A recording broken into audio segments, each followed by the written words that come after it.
અસામાજિક તત્વોને કાબૂમાં કરવા માટે પોલીસ જેમ જેમ કડક કાર્યવાહી કરી રહી છે તેમ તેમ બેફામ તત્વોની હિંમતમાં પણ વધારો થઈ રહ્યો હોય તેવું લાગી રહ્યું છે।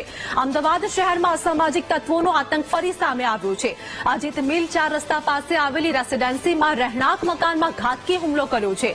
7-8 શખ્સોનું ટોળી રેસીડેન્સીમાં હથિયારો સાથે ધસી આવ્યું હતું અને તલવાર, લાકડી, પાઇપ, ધોકા જેવા હથિયારો પર ઘર પર હુમલો કરવામાં આવ્યો તો ઘરમાં આગળનો ગેટ બંધ હોવાથી ઉત્પાતી શખ્સોએ મોટા મોટા પથ્થરોના ઘા પણ કર્યા હતા।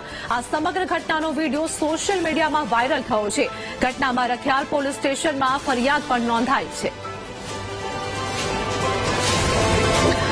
તો અમદાવાદમાં ફરી એક વખત અસામાજિક તત્વોનો આતંક સામે આવ્યો છે। આ સાથે જ અસામાજિક તત્વોનો હુમલો, જેમાં અસામાજિક તત્વો ઘરમાં પણ ઘૂસી આવ્યા હતા। અજીત મિલ 4 રસ્તા પાસે રેસીડેન્સીમાં બબાલ પણ કરી હતી, જેમાં બેફામ અસામાજિક તત્વોનો ત્રાસ યથાવત જોવા મળ્યો છે।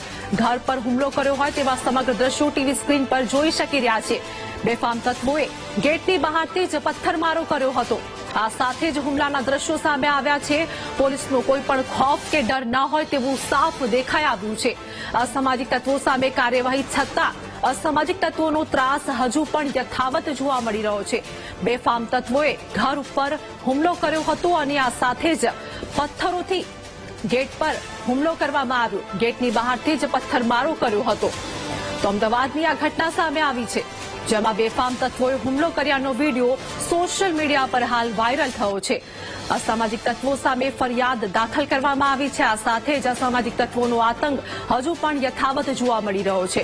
રાજ્યમાં અસામાજિક તત્વોને કાબૂમાં કરવા માટે પોલીસ જેમ જેમ કડક કાર્યવાહી કરી રહી છે તેમ તેમ બેફામ તત્વોની હિંમતમાં પણ હવે વધારો થઈ રહ્યો હોય તેવું લાગી રહ્યું છે। અમદાવાદ શહેરમાં જ અસામાજિક તત્વોનો આતંક ફરી સામે આવ્યો।